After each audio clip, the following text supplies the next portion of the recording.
So good morning guys, I hope you guys are safe in your home Israel. So during this pandemic period, our classes will be going through the online mode. I hope you guys will enjoy the session and will learn, okay? And please be safe, okay? Then last sessions we see about the hysteresis and the magnetic effect of current, Israel. So guys, what is hysteresis? Hysteresis means when the ferromagnetic material placed in a uniform magnetic field, the material get magnetized. But there is a factor is there, isn't it? What's the factor is that? The ratio of a magnetic induction and magnetic field. What is that? The ratio of a magnetic induction and magnetic field is not constant. What is that? The ratio of a magnetic field and magnetic induction is not constant. From that, when we draw the graph, we know that the phenomena of magnetic induction lagging behind the magnetism field is called as a hysteresis. What is that? The phenomena of lagging magnetic induction lagging behind the magnetism field is called as a hysteresis. Then we see the Oersted experiment, the magnetic effect of current. Magnetic effect of current, what's the point? We see that whenever the current will be flow through the conductor, what is that? Whenever the current will be flow through the conductor, they are producing a magnetic field around it, isn't it? That was experimentally verified by Sir Hans Christian Oersted in the year 1820. In the year 1820, and we see that current flow through the straight conductor, then we see the current flow through the circular coil. From that we see the 2 points, two more questions, right? One is the right hand thumb rule, and another one is the right hand screw rule, right? So right hand thumb rule, what's the point? We say that when the current carrying conductor is placed in right thumb means the thumb points the direction of a current means the curl of the finger which points the direction of a magnetic field. Then we see the right hand Cox rule, right? While we are rotating the screw, direction of screw advance which gives the direction of a current, while rotating the finger which gives the direction of a magnetic field, isn't it? Then today we are going to see about one of our important question, Biot-Savart law. Okay. So after the Saddam Christian Oersted experiment, Jean-Baptiste Biot and Felix Savart. Okay, who is that? Jean-Baptiste Biot and Felix Savart. They did that. Okay, they did the quantitative experiment. They did the quantitative experiment on the force experienced on a bar magnet when a current carrying wire. Okay, the force experienced by a bar magnet or the force experienced by a magnet when a current carrying wire, and they deduce the mathematical expression for. They deduce the mathematical expression for the magnetic field at a point space. What is that? The magnetic field at a point space. In terms of current, they are producing magnetic field. In terms of current, they are producing a magnetic field. And this is true for any shape of conductors. Okay, whatever conductors we are using, this is true for any shape of conductors. Okay, so what's the point is that in the year 1820, Sir Hans Christian Oersted experimentally verified that whenever the current will be flowing through the conductor, they are producing a magnetic field, isn't it? They are producing a magnetic field. But after that experiment, Jean-Baptiste Biot and Felix Savart, they did the quantitative experiment on the force experienced on a magnet when the current carrying wire. Okay, and they deduced the mathematical expression for the magnetic field at a point in space when the current will be flowing. What is that? In terms of current, and what is that? In terms of current that producing a magnetic field. In terms of the current that producing a magnetic field. What is that? In terms of current that producing a magnetic field. Okay, clear? So the first point what you remember is Jean-Biot and Savart law give the mathematical expression for. Give the mathematical expression for the magnetic field at a point in space. What is that? The magnetic field at a point in space, which in turn producing with the current producing a magnetic field. Okay, in turn the current producing a magnetic field. Okay, so here explanations, definitions and explanations. So we are assuming a conductor. We are assuming a conductor is connected by a battery. Okay, we are assuming a conductor is connected by a battery. When a current will be flowing through a conductor. Okay, I be the steady current flow through the conductor. Okay, I be the steady current flow through the conductor. Consider a small element on a conductor. Okay, consider a small element dl. Consider a small element dl. Let P be a point at a distance r from the wire. Let P be a point at a distance r from the wire. We are going to calculate the magnetic field at a point P. What is that? We are going to calculate the magnetic field at a point P due to the small element dl. Due to a small element dl. So what are the point we say that consider a conductor is connected by a battery. When a steady current will be flow through the conductor, considering a small element dl. Okay, let P be a point at a distance r from the wire. Okay, we are going to calculate the magnetic field dB. What is that? We are going to calculate the magnetic field dB at a distance r due to this current element dl. From the small element, how much of magnetic field they are going to produce at the point P? Okay, so Biot and Savart experimentally observed that the magnitude of magnetic field, what is that? The magnitude of magnetic field at a point P, okay, at a point P at a distance r from the small element dl is directly proportional to, on a conductor on a current is directly proportional to strength of a current. Is directly proportional to strength of a current and is also directly proportional to length of an element. Is also directly proportional to the magnitude of a length of an element. Is also directly proportional to the magnitude of a length of an element, and that point is directly proportional to the sine of an angle between. Is directly proportional to the sine of an angle between the current and the element. Current and the element. Okay, current and the element. Sir, is directly sine of angle between is directly proportional to sine of angle between the position and the element. Okay, it's position and the element. So sine of angle between the position and the element. Okay, clear? Now, fourth point, which is inversely proportional to the square of a distance between them. Okay, which will be inversely proportional to the square of a distance between the point and the element. Point and the length element. Okay, so what's the point? Biot and Savart, they give us the mathematical expression for the magnetic field at a point in space in terms of the current producing a magnetic field. Okay, so we are going to find the magnetic field at a point P. The magnetic field at a point P due to this current element at a distance r is directly proportional to the strength of a current.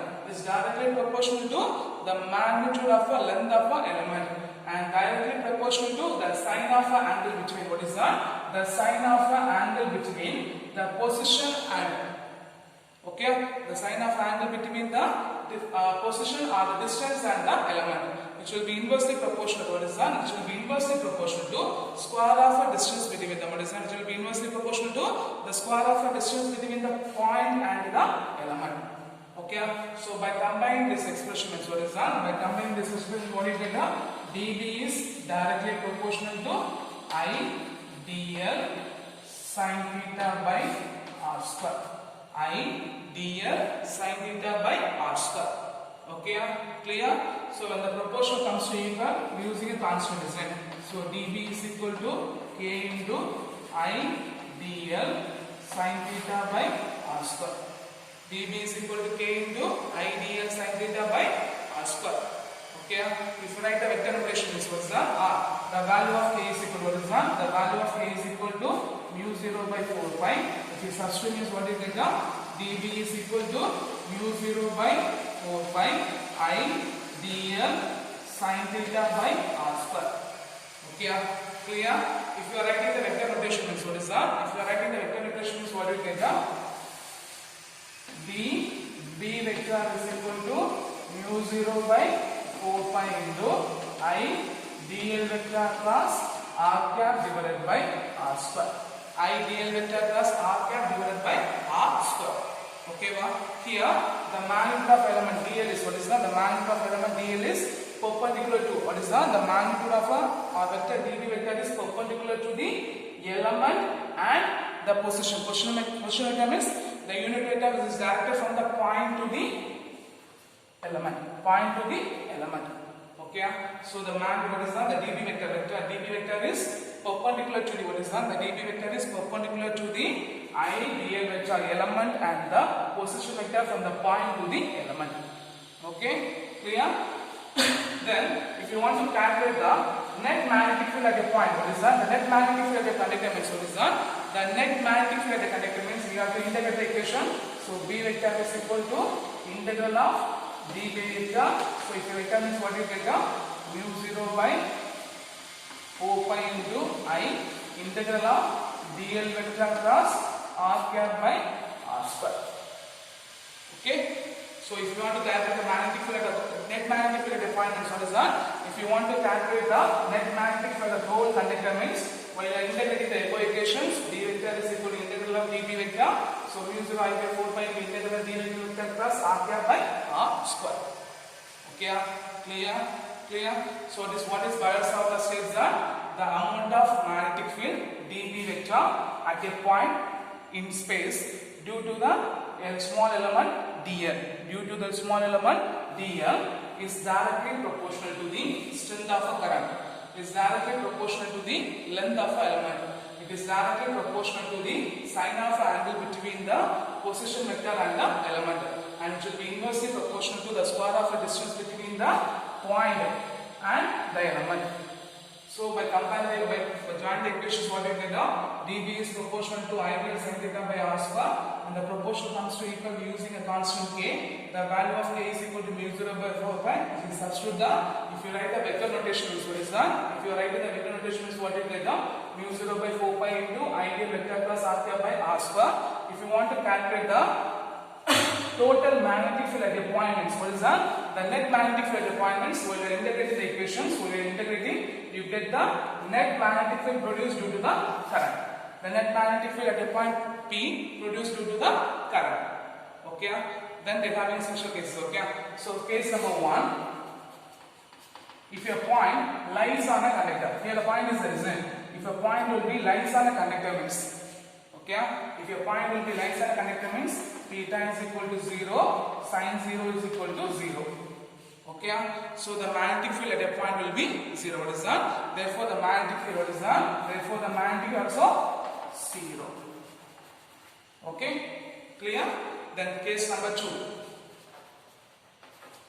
If a point theta is what is that? If a point will be perpendicular to the small element, what is that? If a point P is perpendicular to the small element means theta is equal to sine 90 degree, so 90 degree, sine 90 degree is equal to 1. So the magnitude of a magnetic field, what is that? The magnitude of a magnetic field is the maximum.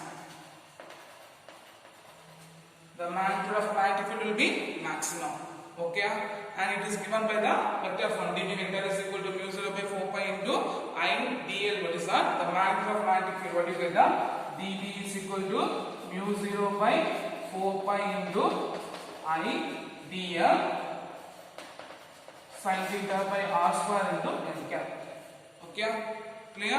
Ideal, what is that? Ideal sin theta by r square into n cap, otherwise ideal into n cap by r cube. Okay, clear? N cap is the unit vector. What is that? N cap is the unit vector which is perpendicularly joined between the point and the element. Clear? So what are the special cases we see that? First cases, if a point P is lies on a conductor means theta will be 0, so sine 0 is equal to 0, the magnetic field will be 0. And if a point will be case number 2, if a point will be placed perpendicular to this element means theta is equal to 90 degrees, sine 90 degrees is equal to 0, so the magnetic field will be maximum. What is that? The magnitude of a magnetic field will be maximum. Okay, now we are going to see the similarities and dissimilarities between the electric field and magnetic field. Okay, what is the similarities and dissimilarities?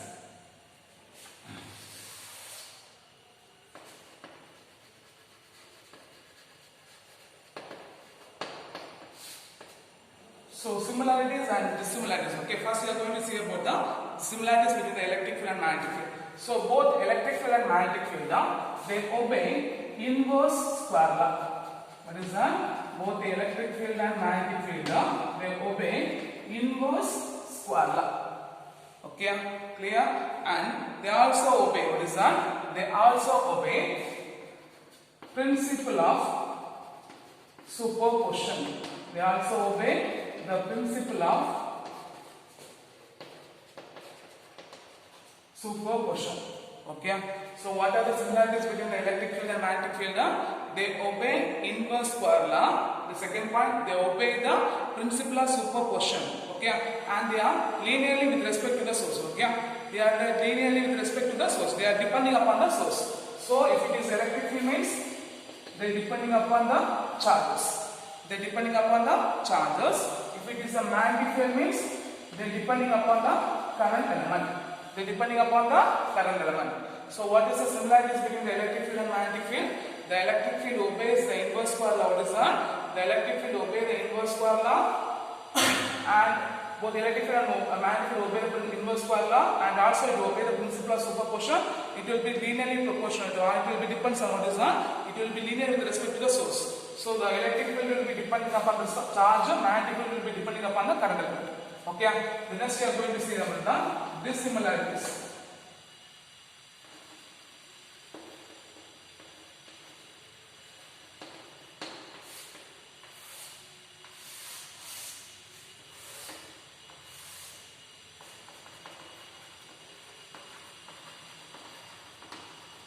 Okay, so the electric field, what is that? The electric field will be produced by the scalar sources. What is that? The electric field will be produced by the scalar sources, but the magnetic field will be produced by the vector source. Okay, the magnetic field will be produced by the vector source. Okay, so what's the first point? The electric field, what is that? The electric field will be produced by the scalar source, the magnetic field will be produced by the vector source.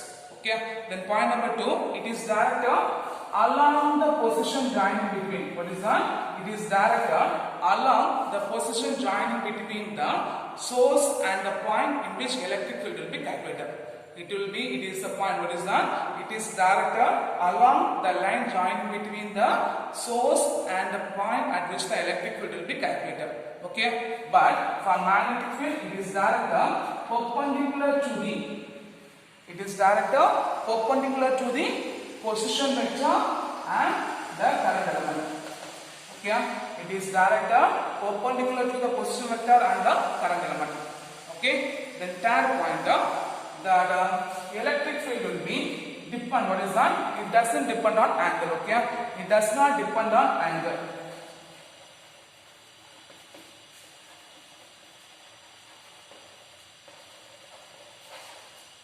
Electric field will be, it does not depend on angle, but for magnetic field will be, they depend on angle. What is that? They depend on angle between, what is that? They depend on angle between the position vector and the current element. What is that? They depend on angle between the position vector and the current element. Okay, so what is the similarities between the electric field and magnetic field? The electric field depends on the scalar source, the magnetic field depends upon the vector source. It is directed along the position joining between the point and the source. It is for magnetic field, it will be perpendicular to the position vector and the current element, and the electric field does not depend on angle, but the magnetic field will be depend on what is that? The magnetic field will be depend upon the position vector and the current element. Okay, clear? Clear. So what's the point that we see that? First we see the State-Binet-Savart law, then explanation, then what is the similarities and dissimilarities between, what is that? Right? The similarities and dissimilarities between the electric field and magnetic field. Right? The similarities and dissimilarities between the electric field and magnetic field. Clear?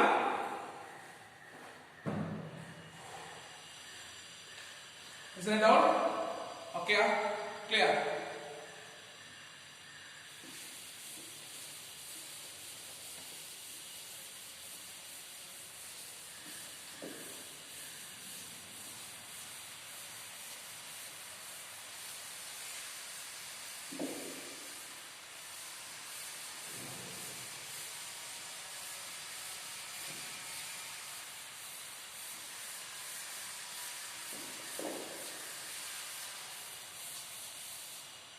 The next one is one of our important 5 mark questions. Okay, the magnetic field due to a long straight carrying current. Long straight conductor carrying current. Okay, the magnetic field due to long straight conductor. What is that? The magnetic field due to long straight conductor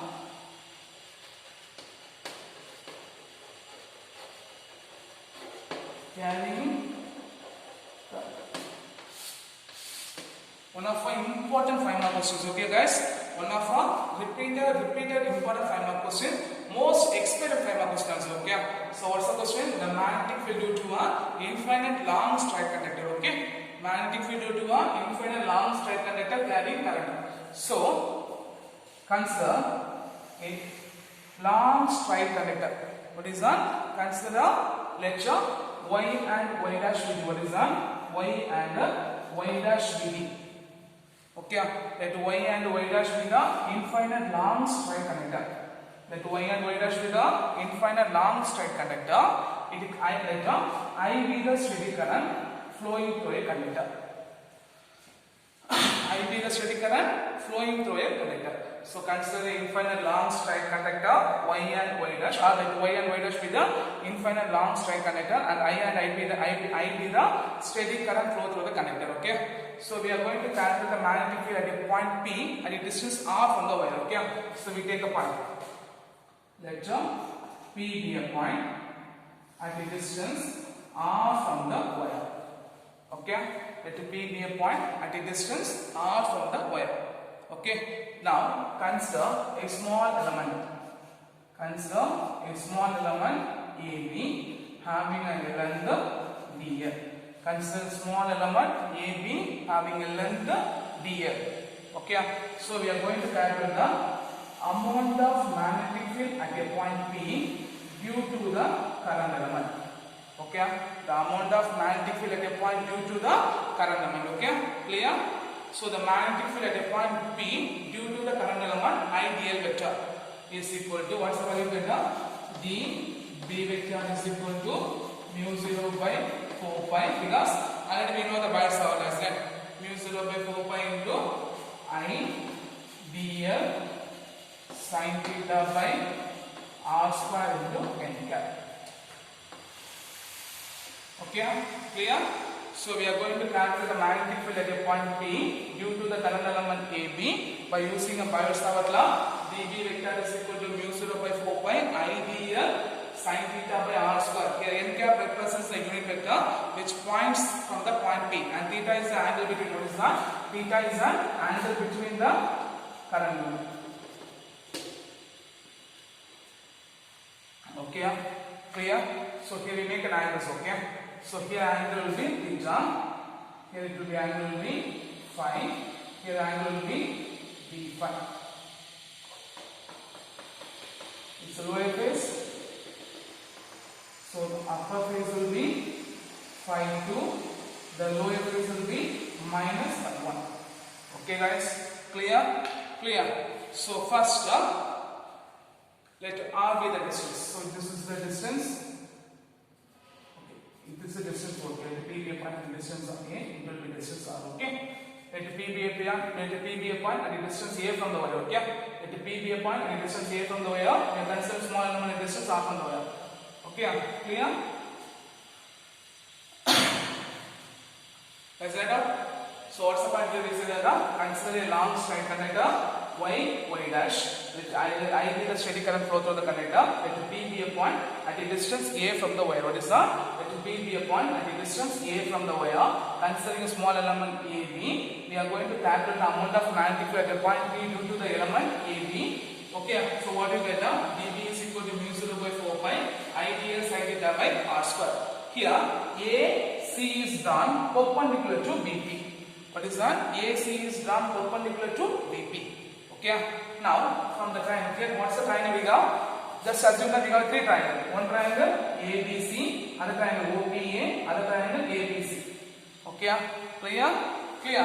So first triangle. Okay, just we combine the first triangle. Okay, the first triangle ABC. So what is the angle? Theta is the angle between the AP and AC, isn't it? Theta is the angle between the AP and AC. What's the formula for sin theta? What's the formula for sin theta? Guys, what's the formula for sin theta? Opposite side by adjacent side, isn't it? So as opposite by hypotenuse, angle is the opposite hypotenuse. So what do you get? AC by AB. AC by AB. What's the sin theta? Opposite side by hypotenuse. So AC by AB. What's the value of AB? DL. So substitute AC by DL. So if we take a cross multiplication, what you get? AC is equal to DL into sin theta. This is equation number 1. This is equation number 2. Okay. Now we take. I said we are going to take a three triangles. So first triangle, okay. Then second triangle. From second triangle APC. Okay, so here D phi is an angle between AP and BP. D phi is an angle between AP and BP. So they are also going to take the value of sin D phi. Sin D phi is equal to, guys, what's the formula for sin? Opposite side by hypotenuse. Opposite side by hypotenuse, isn't it? So what do you get? AC by AP, which is equal to AC by, what's the value of AP? What's the value of AP? R. Okay, clear. So here we take the value of sin D phi is approximately equal to D phi. The value of sin D phi will be approximately equal to D phi. So if you are substituting D phi, that means what you get? D phi is equal to AC by R. From this, AC is equal to R into D phi. Equation number 3. Okay, so comparing equation number 2 and 3 means what you get? dl sin theta is equal to, because left hand side equal means right hand side equal, isn't it? dl sin theta is equal to R into D phi. dl sin theta is equal to R into D phi. Okay, so dl sin theta is equal to R into D phi. Substitute in equation number 1. Substitute in equation number 1. So in the place of dl sin theta, we are going to substitute R into D phi. R into D phi. So if we substitute means what we get? D vector is equal to mu 0 by 4 pi into I into R D phi by R square into n cap. Okay, clear? Clear. Mu 0 by 4 pi I into R D phi by R square. So here whatever term will be cancelled, R will be cancelled. So what do you get? D B vector is equal to mu 0 by 4 pi I by R into n cap. Equation number 4. Okay, so first triangle over, the second triangle over. Already I said we are going to take 3 triangles. The third triangle, phi is the angle between the OP and AP. Phi is the angle between the OP and AP. Phi is the angle between the OP and AP. From this triangle OPA, we are going to find the value of cos phi. So guys, what's the formula for cos? Adjacent side by hypotenuse. Adjacent side by hypotenuse. So what do you get? OP by AP, which is equal to A by R. Which is equal to A by R. So from this expression, R is equal to A by cos phi. Okay? If the R is more than means A by cos phi. That will be substitute in equation number 4. That will be substitute in equation number 4. So first triangle over, second triangle over, we compare the equation, then we substitute in equation number 1, then we take a third triangle. Okay? So R is equal to A by cos phi. Equation number 4 means what you get? dB vector is equal to mu 0 by 4 pi. Okay? I by A by cos phi into D phi n cap. So automatically the third term will be moved to the numerator, isn't? So what you get? D B vector is equal to mu 0 by 4 pi I by A into cos phi D phi n cap. Okay, so this much time we find the magnetic field at a point with the current element. Okay, clear?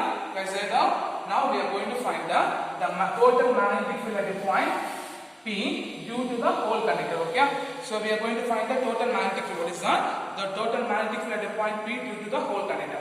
So the total magnetic field. What is that? The total magnetic field B is equal to integral of phase minus phi 1 to phi 2, isn't it? Minus phi 1 to phi 2. Substitute minus phi 1 to phi 2 integral of dB vector. Integral of dB vector. Okay, clear? Clear? So guys, this much you understand, correct? Clear? So we take the first triangle. I'm going to rub the figure. Okay? First triangle ABC, we find the sin theta. Second triangle ABC, we find the sin d phi. But the sin d phi will be approximately equal to d phi. We substitute them. Then we compare the equation number 2 and 3, because left hand side equal means right hand also same is equal. So dl sin theta is equal to r into d phi. We are substituting equation number 1. Okay, r cancels, so I by r into n cap. From this we take a triangle from the triangle OPA. Okay, from the triangle OPA we find the equations. So here So we are going to find the total magnetism. So B is equal to integral of minus phi 1 to phi 2. So here what are the common term? Mu 0 by 4 pi I by a constant terms. So take down from mu 0 by 4 pi I by a into integral of minus phi 1 to phi 2 cos phi d phi n cap. Okay guys, what's the value of cos, integral of cos phi? Sin phi, isn't it? So what do you get? The mu 0 I by 4 pi into integral of cos phi sin phi limit phi 1 to phi 2 into n cap. Okay, so we are going to substitute in the upper limit minus lower limit. Okay, we are going to substitute in the upper limit minus lower limit. So what do you get? The mu 0 I by 4 pi into sin phi 2 minus sin phi 1 into n cap. Okay, so minus into minus plus. So what do you get? The total magnetic field B vector is equal to mu 0 I by 4 pi a into sin phi 2 plus sin phi 1 into n cap. Sin phi 2 plus phi 1 into n cap. This is a long straight conductor, isn't it? They are long straight conductor. So the value of phi 1 is equal to phi 2 is equal to 90 degree. So here we are going to substitute the 90 degrees. So sin 90 value 1. So here also sin 90 degree 90 degrees. So if you substitute means what you get? The B vector is equal to mu 0 I by 4 pi a into sin 90 degree plus sin 90 degree into n cap. So guys, what's the sin 90 degree? 1. So what do you get? The B vector is equal to mu 0 I by 4 pi a into 1 plus 1 into n cap. So guys, 1 plus 1, 2, isn't it? So what do you get? The B vector is equal to mu 0 I by 4 pi a into 2 into n cap. 1, it will be 2. So B vector is equal to mu 0 I by 2 pi a into n cap. So this is the magnetic field due to an infinite long straight conductor carrying current. Okay, so clear? So first we take consider long straight conductor y dash. It carries a steady current I. Let P be a point and the distance O from the midpoint of O. Okay, and the distance A from the midpoint of O. Then we are assuming a small element AB having a length dm. We are going to calculate the magnetic field at the point B. So we write the magnetic field at the point B due to the Biot-Savart law. dB vector is equal to mu 0 4 by 4 pi ideal sin theta by 4 r square into n cap. Okay, so we take a first triangle, second triangle, compare the equation, then we are substituting equation number 1. So that r will be cancelled. Then we take a tan triangle OPA. From that we find the value of cos phi. From that we find the value of r is equal to a by cos phi. We substitute in equation number 4. So what you get? dB vector is equal to mu 0 by 4 pi I by a by cos phi d phi n cap. This time will be moved to the numerator. So what you get? The dB vector is equal to mu 0 by 4 pi I by a into cos phi d phi n cap. So we are integrating the equations. So integral of cos phi is equal to sin phi. We are substituting upper limit minus lower limit. So sin phi 2 minus of sin minus phi 1 minus into minus plus. So it's a long straight conductor. So phi 1 phi 2 is equal to 90 degree. So sin 90 degrees plus sin 90 degrees is equal to 1 plus 1. 1 plus 1 is equal to 2. 2 cancel. So you get the value of B vector is equal to mu 0 I by 2 pi a into n cap. Okay. This is one of our repeated board exam question. So today's sessions we have to learn state Biot-Savart law. What are the similarities and dissimilarities between the electric field and magnetic field? The third question, one of our important final question, the magnetic field due to one long straight conductor carrying current. Okay. Thanks.